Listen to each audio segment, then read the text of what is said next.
or conversations, but it taught me something, that God told me to move. He told me, you have the resources, you have the tools, you have the connects, you have the people.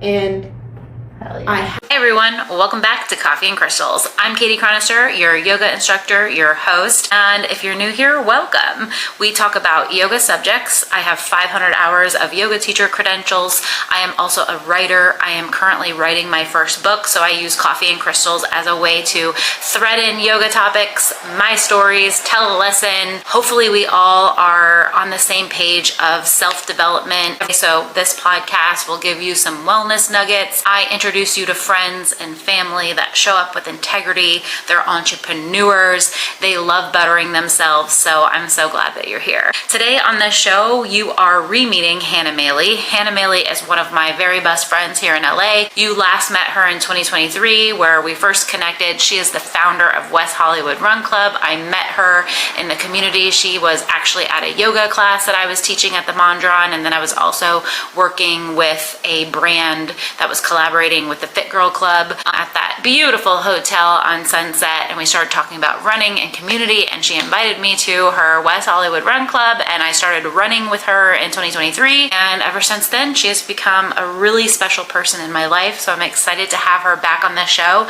I think she is perfect to be on the show, not only because she is a Gemini, and I'm recording this video on the new moon of Gemini, and we're coming into Gemini season. She is celebrating her birthday this week. It's Memorial Day right now, so shout out to all the veterans. I just think it's perfect for her, and having Coffee and Crystals end season 4 in such a fun, lighthearted way, because I'm really setting that intention for myself to really enjoy summer, to spend time with people in my life that let me take the load off and just be myself. You know, sometimes having a small circle is important. I'm a very social person. I love having a lot of friends, but in a season where I am very busy, like this upcoming one, then I have to be more thoughtful on who I'm spending my time with. And Hannah's someone that I feel like I always check every single box. You know, we do work together, we get our workout in, we can let loose, have a little fun. So this episode is definitely lighthearted and fun. I know some of the West Hollywood Run Club community is going to be showing up and watching. So hey guys, West Hollywood Run Club. But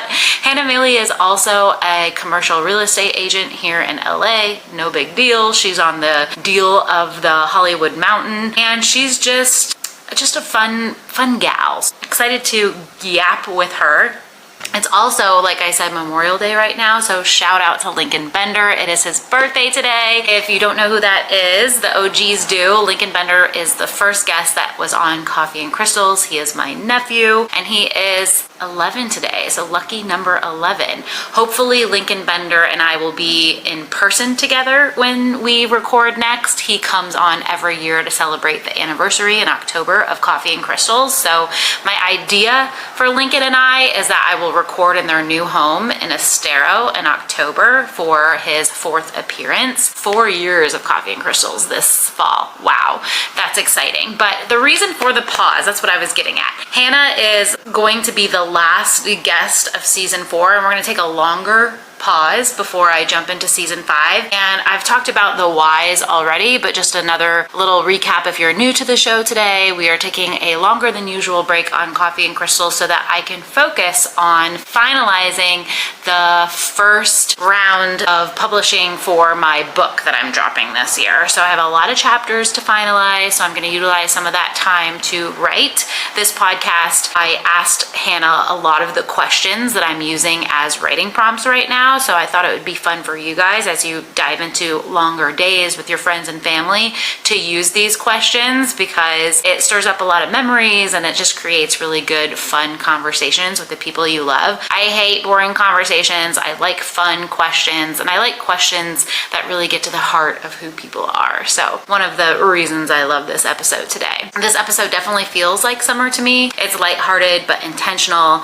And yeah, on Memorial Day, as I'm recording recording this video, I just feel like it opens up even more reason to be intentional. The new moon in general is special because, well, a new moon, if you guys don't know, is when the sun aligns with the moon and it makes the moon invisible from Earth. So energetically, it's like a fresh start. So the beginning of the lunar cycle is a perfect time to pause, reset, and plant seeds to what is to come. In some of the 3 hours of content of today's episode with Hannah that I had to like edit and get through, I mean, we were yapping and yapping and yapping. We recorded on a Sunday and we were just having a really good time. So not all of it made today's show, but one of the blurbs, I remember Hannah saying that she doesn't subscribe to Gemini like jargon and what people say about Geminis, which is very Gemini, by the way. But Gemini is ruled in Mercury and it's the planet of communication and curiosity. So like I said, like asking good questions with your inner circle, because that's when you can get better answers or better clarity with better questions. The moon, and asking yourself these questions is also what I'm talking about, like in journaling prompts.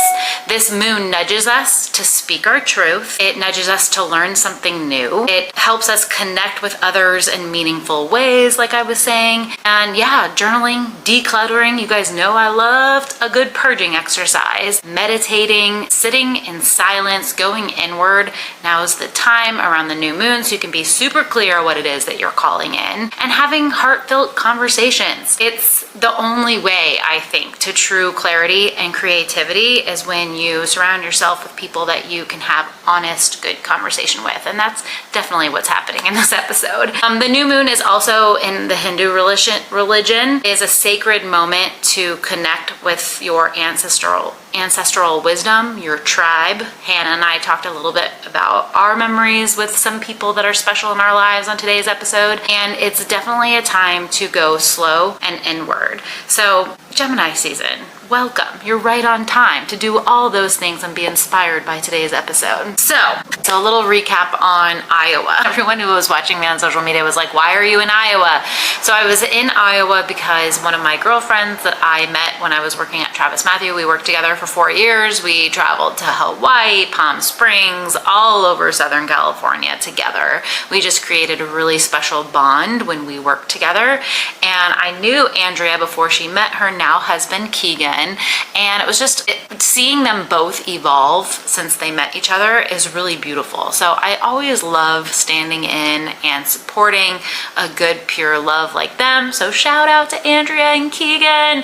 I had a great trip in Iowa, to be honest. When I first landed, it was a little bit of a culture shock, so much so that Hannah, who you're meeting on this show today, got a text from me and I was kind of freaking out. I like pulled up to the hotel, and honestly, don't judge a book by its cover, but I was judging very hard. Also had this like crazy experience driving to this hotel because it was an hour away from the airport in Des Moines, and it was a 2-lane highway. All you can see is cornfields and semis and trucks. I swear to God, I was this only regular car on the road. I had gotten an Altima, a Nissan Altima. They originally gave me a Jeep, but I was like, no, like let's downgrade. I don't need to be like driving a Jeep as a rental in Iowa. Like give me a smaller car. Well, joke's on me because I was literally the only person in Iowa apparently who has a small car, and everybody was driving so fast on that 2-lane road. But I Googled it. Apparently that's not usually how it is, but truckers were up on my ass. Like I was following the speed limit. I don't know, but I got to the hotel. Again, I judged the book by its cover, and I was just like, Anna, I can't do this. Like, why am I in Iowa? Like, I don't even know. Like, why am I here? And she's basically told me to stop being a little is basically what she said. So Iowa was actually fantastic. As soon as Hannah sent me that text, I was like, you're right, like man up, woman up. And I Googled a Mexican restaurant. It was fantastic. The owner was known for no love, no tacos. Apparently it's like worldly renowned place. And basically if you're a jerk, the owner will refuse service to you. So it was so good. The staff was great. I immediately before linked up with Keegan's cousins, the groom's cousins, and they became like my homies, and I just had like such a great time. Lots of great food, lots of great dancing. The wedding was beautiful. It was at the Conrad Mansion. I sang my little heart out. I danced. It was a really good time. So Iowa, You did me right. Okay, so wrapping up, that's pretty much all I got for you. I hope this season on Coffee and Crystals kicks off your summer with inspiration. And don't forget, International Yoga Day is on June 21st. I'll probably drop a free meditation because we gotta celebrate that together if season 5 is not dropped by then. And I love you guys. Thanks for listening. Let's dig in. Coffee mug, do you resonate with that? Do you have a favorite coffee mug? I am obsessed with coffee. First thing in the morning, I'm taking a double shot of espresso. What's first thing? What time are we talking? Oh, like 8 a.m. I get ready, and then when I'm on my way to work, I'm chugging 2 shots of espresso. And you haven't drank anything else before that? No. Nothing on my This stomach. is going on your quarterly review. I know, we're going to go over. I'm giving you a quarterly review today, by the way. I hear how bad it is. Blah, blah, blah, blah, blah, blah. It's not the battle I'm willing to fight right now. Yeah, get it, And girl. I wake up, it gets me pumped up, ready for the day. I go into work with so much enthusiasm every single day because I just had 2 shots of espresso on my way here. I'm ready. I'm ready for anything they want to tell me. Boom, boom, boom. You just teed me up, girl. So I do have a favorite coffee cup. It is a coffee cup I got in Miami where I went to college, and it's actually a coffee cup I got at a yoga studio. It's SOL Yoga Studio in Miami. It's one of my favorite coffee shops here. Beautiful, beautiful place. I've had so many good moments there, and it's a white coffee cup that says everything will be fucking okay. The most delulu thing you're manifesting right now. It's not delusional because it's happening. That's the crazy thing. It might have sounded delusional 2 years ago when I wrote it in my notebook, but it's not, because it's literally happening. It's unfolding as we're speaking. Exactly why I asked. Tell me about it. I think one of my biggest goals ever since I committed to real estate was building a town, building a neighborhood. I was always so intrigued by these like mixed-use neighborhoods that have the homes right next to the retail, right next to the restaurant. It's like a live, work, play type of vibe, like the Grove, Brickell City Center in Miami, Wynwood. It's like a cultural hot spot of where people live, work, and play. You know, they have everything, you don't need to leave. I was like, who got to decide that this is Wynwood? Who got to decide this is Brickell City Center? That the restaurant goes here and that the type of homes go there. I want to decide that. I want to build that. I want to build my own town. I want it to have my fingerprints all over it. And I want people to walk into this town, walk into this city and be like, damn, Hannah made this, you know? So, which makes me laugh. How's your bestie? Can't speak too much on it, but it's becoming a reality, so. New town coming soon. What do you feel like your ultimate purpose is on life? Way to fucking hit me in the face with that. Yeah. I don't know. I don't know what my... Really? I think you just say... I don't know my entire life's purpose. I don't expect anyone to... I don't think I have this one reason that I'm on earth. I have things that motivate me, which would be to build a family that I never got to build, is probably the core of like all my purposes, is like so that I can build this family that I never had. And I think all the goals that I have relate to that. I think wealth is something that I want to achieve because I've seen how wealth, the lack of wealth, can affect family dynamics so deeply, so heavily. Yeah. And I've felt that growing up, and I don't want that to be a problem in my life. But as like a one true purpose, I don't know. Maybe it is to build this town. I think community is at the core of my purpose. I know a lot of like core values in my purpose. Community, family, connection, love are core principles that I'm building, but the purpose, I don't know. I don't know what the I actually love that was your answer, because I wasn't expecting that, and I think that that's such a good lesson for our podcast, where I promote that, you know, it's purposeful living, find your purpose of Coffee and Crystals, but finding your purpose is not knowing. It's a lifelong journey. You have to be the student. Show up with your yoga mat to your Costa Rica retreat, saying, I don't know what my purpose is, but I open heart, and that kind of spans the opportunities that come, because I'm not set on one certain idea or goal, but I have ideas and characteristics and things that I gravitate towards, but I'm open. If God wants me to completely pivot, okay, I'll do that. It depends what, I don't know, ask God. Is there someone else that talks to you other than God? Because I feel like my great-grandmother talks to me. She was someone that I didn't understand on Earth, but dude, out of Earth and her not on Earth anymore, I'm like, I hang out with her more than ever. I understand her better than ever. Yeah. Do you have someone like that? I mean, I don't know if I don't have a specific angel. I mean, my Nana, who I'm so blessed to have in my life still, is here all the time. I will say, before I came into Christianity and developing a relationship with God, I always, ever since I can remember, had this vision of this woman who is me in the future, reaching her hand out, saying, come on, let's go. And she's this beautiful, well-spoken, professional, you know, she has her shit together. And it's like, it's me. It is me. But it's like this future version of myself that has always reached her hand out. Let's go.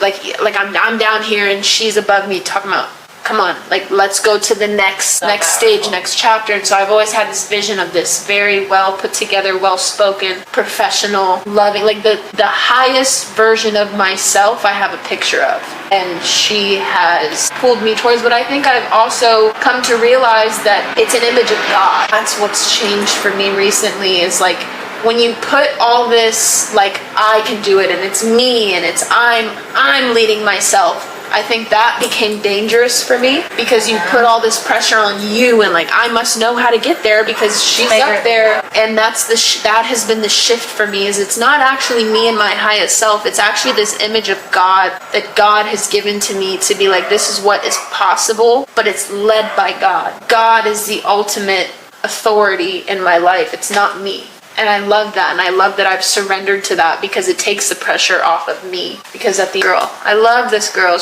Back in the early stages of my run club, when it was like not that many people, like 10 or 15, I remember you pulled up with what was it? Cult. And I was like, wow, this girl is just so dope. Like, you're so giving, so generous, and it just created such a good vibe. And that was like one of the first runs I had that I was like, wow, like, this is actually a really good time. And I think it was just the fact that you brought something. It could have been anything. You could have been bottles of Coke, and I would have been like, oh, this is great. But it was just a fun drink, and I just loved how you just showed up. We didn't even really know each other. You let us stretch, and I'm like, this girl is hilarious. And even the stretch was funny. So like, I'm just like, I just immediately loved your energy, your vibe, and the way that you show up in rooms of people. It was humorous, it was funny, it was generous, and I could just tell that at the root of it was love. And I love that you showed up to my community before it was even this like established thing, and it meant a lot that you did that. I remember that. Hope culture, baby, shout out. Hope culture, they're still around. What's yours? What's a good memory for you? It could be. I mean, we've already shared a couple of them, but our ghost moment just goes. Oh gosh, the ghost night. You know what? So the real estate agent that's helping with selling the freaking mountain in LA. Like, she runs this town. She's basically the mayor. So commercial real estate agent. Yes. I want to talk about negotiations with you, because something that I crack up when we're just having our Oprah and Gail moments. Yeah. You're just like telling me about your week as a real estate agent. And so I was like, so what'd you do today? It's like, oh, I was just like translating Chinese in Long Beach. So talk to me about a typical day. Yeah. And I'm really Jason and I are stepping into a partnership era where we're going to have to be talking negotiations. Like, why should people support Katie Chronister and Coffee and Crystals? I feel like you're the girl. To help me on this. Yeah, so typical day for me, every single day is so vastly different. I have no idea what I'm walking into any given day. A lot of times I wake up and it's immediate fire drills. There's immediate things that need to be taken care of right now. You have 20 minutes to get this, or you're fucked. You're so good at fire drills. So I'm very good at fire drills. It's kind of just how I move. It's like a very quick pace. And I love it because it doesn't give you time to think. I don't have time to think about what's my strategy or how do I want to present this. Like, no, first thing that comes to mind, gut instinct, go.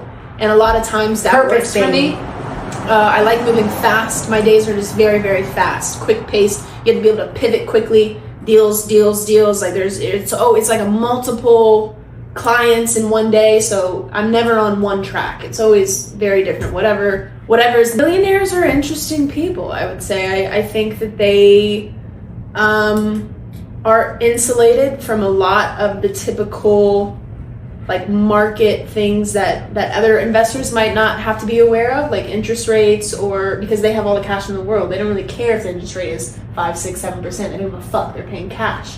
Go in at a much different angle. But something I've learned now that Katie's hyping me up. I'm very, I'm green in this space. I've only been doing commercial real estate for 2 years. I work with an incredible team. I learn so much from them. Every single day I learn something new. And the biggest thing I have learned is shut up and listen. Shut up, basically. Such a yogi. I think you have got to close your mouth. And that is also sort of how I've dealt with clients in the past on difficult deals. I just closed a smaller deal in Long Beach a couple months ago. And Long Beach, Inglewood. Sorry, I always have to say that. It's like solid. And you would be shocked how much information you get from people by just being silent. Let them talk. Let that them is just such go a beautiful yoga lesson, everyone. And on and sit there, take it in, gather the information. You don't have to speak. You don't have, the more you ask questions, the more that they will talk, and just let them feed you the information, and then you take a step back, analyze what they've told you, and think about your strategy. But to sit there on the phone and try to negotiate head to head, that's not working. Yeah. I'm gonna get as much information as I can out of you. Then I'm going to go to my team, who is incredibly capable, incredibly smart. They know what to do. They've been in the business for 20 plus years. Bring it to them and then strategize. So I'm on the phone listening. I'm listening to what you have to say. I'm listening to your pain points. I'm listening to what really moves the needle for you, and trying to identify that as much as possible. Spirituality has evolved since I met you. Absolutely. So talk to me about church since you've been on the show last. Wow, you're absolutely right. I have evolved so much since our last episode, which was less than a year ago, right? Maybe a year ago, around that time. No, I think, it was right before the marathon last year, so February. Yeah, Seems like I've evolved so much. I think the past 6 months specifically, I have just fully leaned into going to church. I go to Bible study. See? I'm on my knees every morning praying. I'm reading the Bible. Yes. I'm reading the Bible every single night. I try to every single night. I don't want to lie here. I'm not a liar. I go to church. I do my best. I'm really trying to understand the word and what the Bible is saying, what God is saying to me. I'm trying to strengthen that relationship and understand what that love of Christ is, because I still don't understand it. And that's something I pray for, is show me what it means to be so loved by Jesus, so that I don't run to other things like, I don't know, going out, drugs, sex, alcohol. There's things I think people run to fill their voids. And where I'm trying to get is to a point is that I'm running to Jesus. I'm not running to, God damn it, I had such a terrible day, I'm gonna go get fucked up right now because no, I want to get to a point where, God, I had a terrible day. Let me run to Jesus. Let me feel so embraced by his love, by his arms. And that's a process. It's not something that happens overnight. I'm really trying to learn what that means to me. And, I'm getting a lot of subtle winks, and those little winks from God and those little messages and signs from God are just drawing me closer to him. And it really is. I'm building a relationship with God, my higher power, with Jesus, with the Holy Spirit, with things that I feel like I can really speak to. And as you strengthen those things, those messages become clearer, your purpose becomes clearer. You have a better idea of what I need to do in certain situations when you're faced with, I don't know what to do. Yeah. I think that the better you build that relationship, those actions become more clear. What's next? What's my next step? I've really leaned into the community. I think community is something I've always been about. I've always cared about community. Are you crying right now? You brought tears to my eyes. Wow. Okay, you called me out, you little bitch. But I was going to say, you brought tears to my eyes because I'm just so proud of you. I'm so proud of you.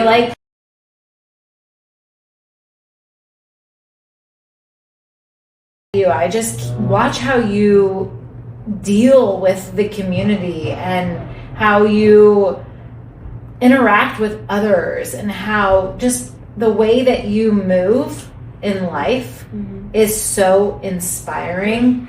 And I obviously know that you're sitting here with me because you feel that way about me, because you're busy. You wouldn't have time for me if that wasn't the case. I have time for my people, though.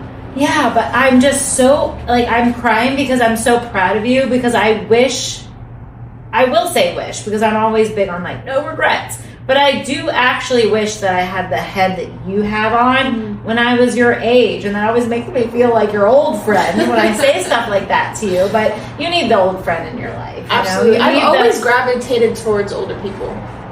My whole life, ever since I was young. Because you have an old, wise soul, Hannah. It's the trauma. You're just getting started. It's the trauma. Thank you. Yeah, your quarterly review is you're killing it. You're taking things seriously. I was always a baddie like you, but the difference is I partied way harder after college. And like, yeah, I have all the stories I'm going to write about, and it's going to be great. That's my story. Yeah. But you are so grounded in discipline, which is such a characteristic that I am chasing as a yoga practitioner. And I'm your teacher, so I'm teaching you this right now. To be advanced in yoga, you got to own discipline. Because discipline is what you have as a yogi, as a real estate agent. But I'm going to give you some tough feedback. Are you ready for some fearless feedback? Yeah. I think my advice as your friend, as your Oprah to your Gail, is we need to weave in a little bit more of the yang, the soft girl era. I don't like to promote soft girl too much because we are boss ass bitches and we are getting our money. But like, how are you taking care of yourself and really like giving yourself the spa time that you need? I think you did it this week. Yeah. You know, even last night, I was glad to hear you were grounding. It was almost like Coffee and Crystals grounded your ass. Yeah. The soft girl era or the soft girl energy is something that does not come naturally to me. I think anybody that knows me knows that. I have a very interesting relationship with this softness, and it takes a very specific person to bring it out of me, aka a man.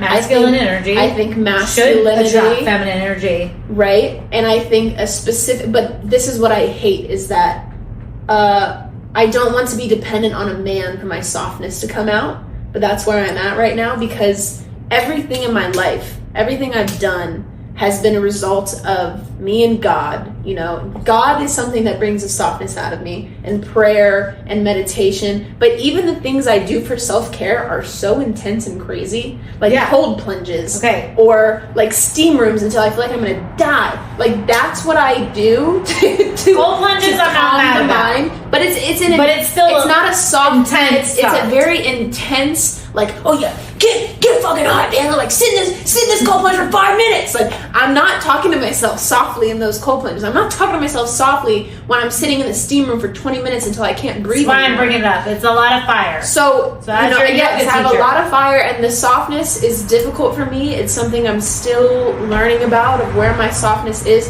There are few. My dog brings out the softness in me. That's a good one. My little baby. That brings out the softness. I love that little boy to death. I love him so much. So you know why I also know how much you love him? Because you were there on Finley's last night. So I get it. Tribute to my dog. I get it. Here I am. Dogs. Why am I crying so much? The relationship I have with my dog, and I know that you had that too, is like, he has been with me through not everything, but he's been with me through so many different chapters of my life, and he just loves me unconditionally. And I think that's what brings out the softness, is you have to have somebody or something that feels safe enough for you to let down this powerful, independent, go-getter spirit. Like, oh no, I'm safe right now. I don't have to be a go-getter right now, because whatever energy you're in, whatever person you're with is allowing you to let your guard down. And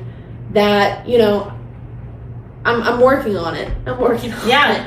Listen, we're all working on it. So that would be your yoga lesson today, is I just wanted you to think about that. Like, that's your yoga homework. But what softness means to me and you are going to look different. Yeah. Softness to me sometimes is literally like, and it seems hard, right? Because it's actually the feminine needs the masculine. Absolutely. Like, that's where I think that it could be like controversy.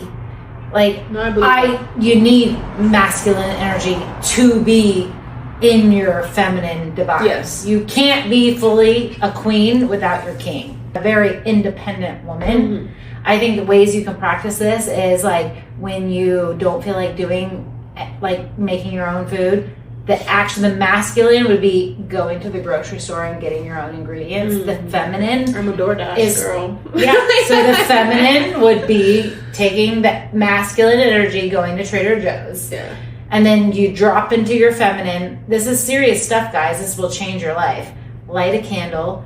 Do some incense that you don't agree with, Palo Santo. Not that I don't agree sage. with it. I don't agree. Set the vibes. Get yourself a little drink, a little special like tea or a cocktail, whatever resonates with you. Give yourself a little romantic moment, and you don't have to have another, but that would be an example. Taking a bath. These things that we think are just something you do and it seems hard, that's the masculine. Getting into that bath with the Epsom salt, that's the feminine. Think that way, guys. It really is that easy. You are really good to dropping into the feminine because you're really good with fashion. You're really good with your hair. So ladies, if you need some motivation to like do your hair today, that would be a ritual of dropping into your feminine. Should we take a break? I have to pee. I also have to pee. Break. I think that's My spirit guides. Do you resonate with that at all? Holy Spirit. When I say spirit guides, I think of it more as people who have left the earth or the life that I'm in right now. Are connecting and communicating with me. Angels. Okay, thank you. Let's talk angels. Yeah. So I was writing about my very first best friend, and then it turned into like writing about some other early best friends. So who was your first best friend, and what are some activities that you guys did together? Caught me at Run Club before Run Club on Thursday. We were in daycare together. Ever since daycare, like 6 months old. Our parents were friends. Yeah, daycare. Like baby daycare. Our parents were hustlers. Yeah, pissing in diapers together. And we grew up together in a lot of ways. I love that girl. It's interesting. We had a like falling out in high school, and we've reconnected since then. And it's really beautiful because she has literally seen me since I was 6 months old. It's insane. We have pictures at like birthday parties at like 4 or 5, 6 years old. Like that was my best friend, Mila Grunman. I love that. So I feel like my book is turning into. Have you ever heard of Chicken Noodle Soup for the Teenage Soul? No. Is that a fucking millennial reference? It is very millennial. My Gen Z friends. They had like a whole series. Chicken soup for the whatever soul, for the this soul, for the that soul. Is that lame? Should I not brand myself that millennial? No, but you are a millennial. Own it. But here's the thing: is like I was reading chapters to a friend, and they were like, "This sounds like all your chapters are a different lesson," and then it switches over to a completely different story. Like I went from New York to Costa Rica. Like that is how my book flows. So I was thinking, like, if you were going to think about this best friend that you just talked about, what lesson do you think she showed you in life? Like what chapter is she? She showed me the resilience of a friendship, like because we have gone through so many different phases, and we're not necessarily like tight talking all the time, but I know that I can call her at any time. She can call me just like she called me last Thursday. We hadn't spoken in months, but we will always have that deep connection of like, I have seen you in your diapers, bitch. Like I've seen you. Like and she has seen me through so many different phases of my life, from literal childhood, infancy, really.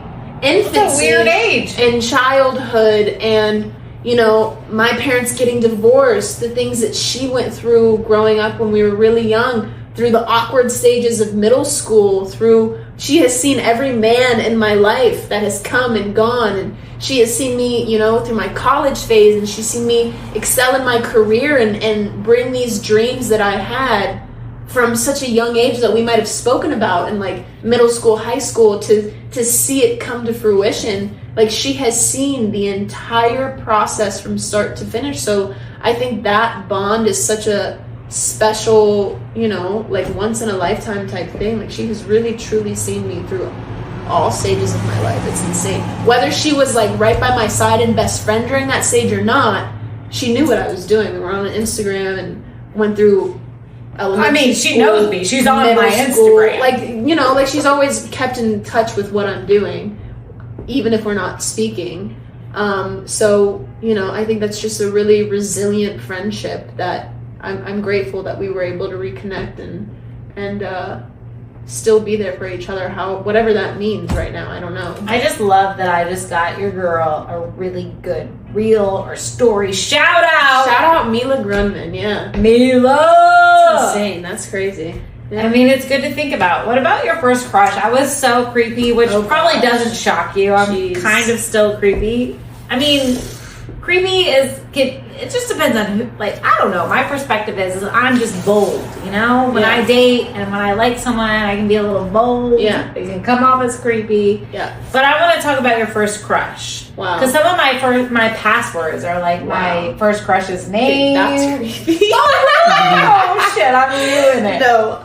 Really? That's creepy? That's no, it asks you. Like your first street name, your first boyfriend's name. I'm really? gonna use it as a password. I know. Like, it's a freaking great material. It's hilarious. It's hilarious. So talk to me about your first crush. It's really interesting you bring that up. I, from a young age, was boy crazy. Since like, what's this about? What's that? Like, it's so weird how young I was to be like, ooh, I want to, like, almost like playing games in like first, second, I have more games in first grade than I do now. Seriously, I was absolutely boy crazy. Not to turn this into a deep thing, but like, I think it is a testament to the lack of fatherly figure, because I think your first love is supposed to be your dad. That's supposed to be the first time you feel love, the first time you see love. I didn't have that. My dad was present, but he was not emotionally involved with me. And so I think it just speaks volumes about, you know, I wasn't getting that love or affection or validation from my father. So even in like, as a first grader, I'm like, ooh, this boy is like cute and he's showing me attention and I'm so drawn to that and I like that. So, you know, when you have no idea what's going on, first, second, third grade, like, yeah, I was obsessed with boys. Absolutely obsessed. So who's your first crush? You don't have to give names, but tell us. Gosh, I had what would you do that was weird? My first little boyfriend was in like first grade. I can't say his name. Don't say his name. But I don't even think it was a crush. I think it was a boy giving me attention, and I didn't have that at home. So I was like, oh, I love this. Next chapter was going to be daddy issues. Daddy issues. Because that is where it right down on my forehead. I've got him. Daddy issues. We've got them. Yeah. So I want to talk about how we block our blessings. And I want you to be really honest. This is also part of your yoga homework. So absolutely, I can. I love and we need to look at ourselves and be like, no, seriously, where are we blocking ourselves? So where are you blocking your blessings right now? That's hard to say because I feel like lately so many blessings have just been falling in my lap, like day after day after day. I think I'm trying to be intentional about putting my faith in God and that what God wants from me will come, and not try to like push my will or my agenda, because it doesn't really matter what my agenda is. At the end of the day, God has me and God has what's planned for me. So I think putting that blind faith into something bigger than me is something I need to continue being intentional about. Blocking my blessings. It's hard to say when I've been so blessed. If you don't feel like you're blocking your blessings right now, I could be. I mean, I could be completely blind to it. I don't know. That could be a great lesson. I really do feel like I'm in a chapter right now where I'm so incredibly blessed. Like this is why I cried earlier, because I'm so proud of you. Thank you. I feel truly, truly blessed every single day I wake up. There's so many things going on in my life that are just like fruition of dreams that are continuing to progress and expand, and it really is a beautiful thing. Shut up and listen is a big one. Like, don't be a know-it-all. You gotta listen to people, talk to people, but blocking my blessings. I'm doing my best to avoid that. I'm trying to be really intentional about not blocking those blessings. Okay, good. So my rapid fire questions are sort of related to that, but also very much like branded to like Katie. Like, what is she asking me right now? So are you ready for this? I'm ready. Lay it on me. Okay. If you were an R&B song, which song would you be? Oh, R&B song. It would have to be Motivation. Kelly. Sing me a line. Like, baby, I'ma be a motivation. Go lover. I've been definitely saying that wrong. But yeah, Motivation. What ex do you think of yours is watching this show? Oh, gosh. That one has gotta be a couple of them. Couple of them. Two of them. Too many to name. I can't. You're a Gemini, right? I am a Gemini. Be honest with me, okay? And we can cut it out if need be. Be really honest with yourself now. This is part of going to yoga. What is your most toxic Gemini trait that you relate to? That you were like, yep, I've heard that on the memes, and that's me. So I'll start it off by saying I don't subscribe to zodiac signs anymore. I know. That's so Gemini of you. It's so Gemini of me, right? I don't subscribe to those traits anymore. But when I was subscribed to those things, I think there's this stereotype that Geminis are like very cold. I can be really cold, for sure. For sure. I can be pretty cold, standoffish. That's not what I want to be, but I can see how Geminis are. People say Geminis are like evil, mean, really, really hard to approach. Make sure the camera's on hard right now. Hard to approach, yeah. Difficult to approach at times. I like this for you, like this, like self moment you're having. Transformation. What's your favorite organ? The heart. It's the first thing that comes to mind. I think the heart, yeah. Right? Gemini the heart is so like bad. Yeah, the Gemini is not so bad, huh? It's, who's a Gemini? Who? The love of my life. Which one? Little finger, you love finger. Oh, from the camera guy. Camera guy. All right, if you were gonna cleanse someone, would it be sage or Palo Santo? Also, don't subscribe to. What's the pettiest thing you've ever done that you could actually justify why you did it to me right now? Pettiest thing I've done to you? Well, yeah, that was a weird one. Let me reword that. Petty. What's the pettiest thing you've ever done to somebody, but you would still justify why you did it to me right now? Like, you did it to anyone. I don't think of myself as a petty person. I love that. When I do something, it is with conviction and it was meant to be done. I'm not here to play games. I really don't consider myself a petty person. Like, if you know I'm mad at you or you did me wrong, you're gonna know about it. And it's not petty because I'm going at you in your face. Okay, Gemini! So, but I'm answering this way because, like, I always feel bad about, like, I used to egg the shit out of people's houses and, like, toilet paper them and, like, but honestly, when I think back of what those motherfuckers did to me, like, I think that I would still be, like, I would justify that. Yeah. Did you ever do that to people? I used to ding dong ditch a lot. I love okay, that's like so silly of you. All the time. Are you a sunrise gal or a moonlight gal? Sunrise. Okay, why? I think it's just like such a powerful way to start your day. I think you wake up with so much more energy when you're with the sun waking up. I think it's just, I feel like a sunset is kind of like low key and relaxing and going to the end of your day. I love to start my day with like a boom, like a fire. Full throttle. Full throttle. I think it gives you like, passion for the day. Yeah. So I was interviewing somebody on the show this morning, and he was saying that the reason you get that boom that you were just talking about is because so many people are sleeping in the energy field that you're in, that you're getting all that energy to yourself. Right. And that really resonated with me, and now it's like double resonating with me. Like, we're going to do some 4 a.m. bangers this week. I'm all about head starts. Get a head start while you can, wherever you can. Okay, if you had a spiritual red flag, what would it be? Spiritual red flag.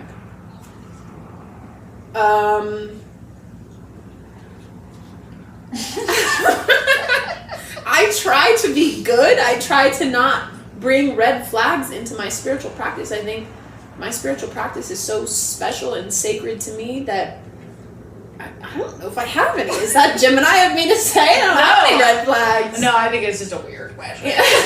Don't be weird. Okay, last rapid fire is like a series. So this is for real. So I want you to like a yogi. I want your feet to be planted into the earth. Okay. Elongate your spine. We're gonna drop in for a second. Okay. So take a big inhale. Hold at the top. Close your eyes. And then release all that exhale energy. So for real, this is like a serious exercise. So if I was gonna run a yoga school, I remember my teacher, Marianne Wells, in Bali. She did this exercise with me, and it really, I've heard it a million times, but for some reason I really heard it and learned it in that moment. Mm-hmm. She started saying different emotions, and you really sat with your body and touched where you feel that emotion. So I'm gonna say grief. Where in your body do you feel grief? Right here in the core of my chest. Okay. Yeah. Heart chakra. Happiness. Where do you feel happiness? Like face up. Ah! Like that. Anxiety. Shoulders. Ooh. Like that. Forward folds, people. Releasing all the worries in the world. Can literally rinse off the back by releasing and forward folding. Mm-hmm. Worry. Throat chakra. Yeah. Speech. So listening to podcasts, speaking your truth. Mouth. Like my throat, my tongue, my mouth, all this. All these organs right here. Okay. Joy. Face, like smiling. Yeah. Trust. Hands. Ooh. I'm like, can I grab you or not? Yeah. Loneliness. That's a little bit lower than the heart. Maybe like stomach area. It says your storage is full again. And that's a wrap anyway.